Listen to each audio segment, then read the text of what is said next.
Good morning, friends around the world. I'd like to continue with our short series of meditations based upon the teachings of Dewitt Jones, who was a photographer for National Geographic. As short as this series is, each part will build on the previous parts. So if you haven't heard the first two parts, I highly recommend you go back and do those first. The name of the series is based upon a video Dewitt Jones titled Celebrate What's Right with the World. After each part, we'll take some time together to consider some questions to meditate upon for the rest of the day. Celebrate What's Right with the World, Part 3. The right vision.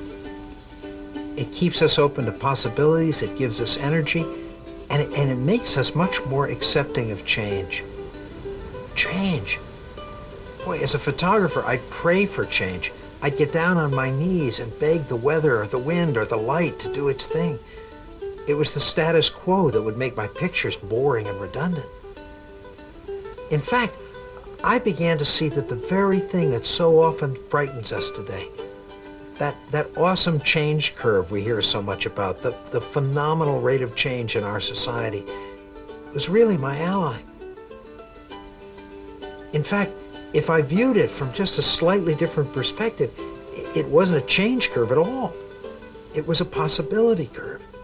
A possibility curve. Could I see it like that? I knew from my photography that it was true. Change is possibility, and the times of most change always hold the most potential. So we live in an accelerating possibility curve. Perhaps we can't control it, but we can learn to ride it like a surfer on a wave or a bird on a thermal, to use its power to take us where we want to go, to live in uncertainty and yet act with confidence. Now that's something I could celebrate. And the more I did, the more I took all my skills and used them to ride that wave of possibility, the more I found in my photography and in my life that the difference between a good frame and a great frame is measured in millimeters, not miles. Good frame, a morning glory on a beach in Maui, 10 inches closer. Great frame. Good frame, a cowboy in Bryce Canyon, 30 feet away in the doorway of a barn. Great frame. Good frame, sunset on the Golden Gate Bridge with the new moon rising. How could it get any better? 15 minutes later. Great frame. When we believe it, we'll see it. The power of vision is extraordinary. It transforms the way we look at the world. It can take us from flapping in the middle of the flock to soaring to heights we've never dreamed of. But we have to be willing to trust it, to come out to our edge. Because it's here on the edge that we find the winds to take us higher. And it's not just the external edges that we have to test. It's the internal ones as well. If we're going to really learn to soar, we have to know ourselves as well as we know our craft. I realized that if I was going to take it higher in my own life, I had to spend time not just with what I do, but with who I am. Boy, that's a lot harder, at least it was for me, discovering who I was and being comfortable with it. A lot harder than taking a photograph. And yet I knew that was the move from good frame to great frame. That was the edge I'd have to press. That edge in each of our lives between success and significance. That subtle edge between being the best in the world and being the best for the world. Not an easy shift. But every time that I'd lose faith that I might ever be able to make it, I'd meet someone who had, and they'd serve as a beacon to show me it was possible. I met such a person on Scotland's Outer Hebrides.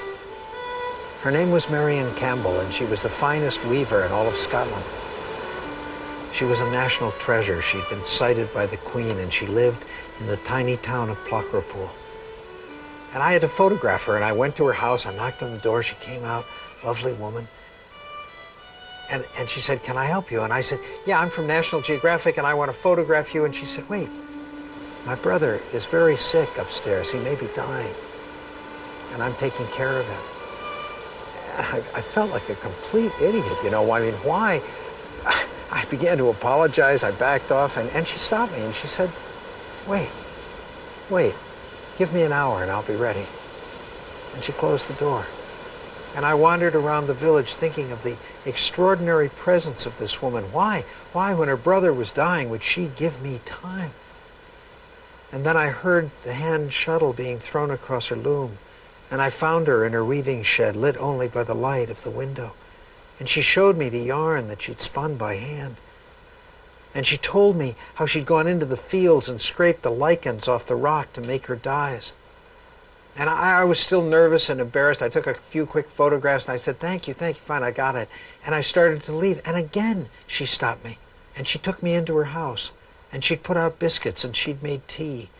And she wouldn't eat till I had eaten. And she invited me into her living room and she stoked the peat fire and we sat together.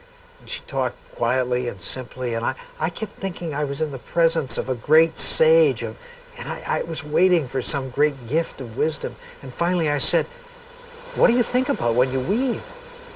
And she said, I wonder if I'll run out of thread. It wasn't exactly what I thought I'd hear, you know. And she must have seen my discomfort because she smiled at me and she cocked her head and she said, when I weave, I weave. And in my own mind I heard, when I weave, I weave.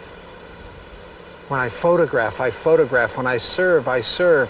When I celebrate, I celebrate. There's no use walking anywhere to preach unless you're walking as you're preaching.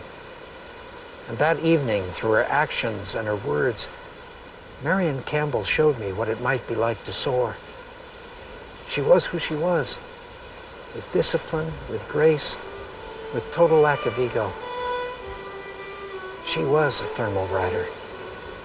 Not just the best in the world, but the best for the world.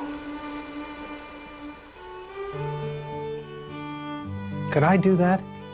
Could I trust my own values and vision enough to step out beyond my own edge? To find a new balance in my life, not one of limitation, but one of possibility. Not an either-or balance, but a both-and balance between what I do and who I am. A balance that would allow me to keep all of my intensity and focus and at the same time not lose sight of those things that were really important in my life. A balance that would allow me to take it all in till I was full to overflowing, and then with gratitude and with grace to give it all back. To be like the sunset that nature graces us with every evening. To put it all out there, to publish it in my life, the very best I had to offer without any regard to whether it was received or not. I know that whenever I can do this, wonderful things happen. Let's spend the rest of the time we have together this morning and consider these things. When confronted with change, do I get upset, or can I envision new possibilities?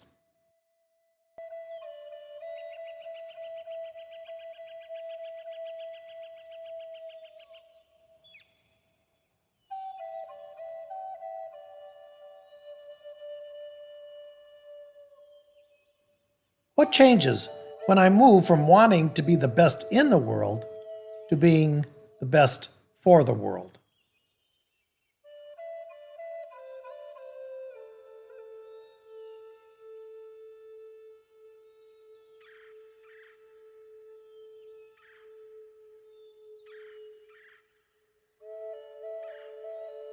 Consider what it means. When I weave, I weave.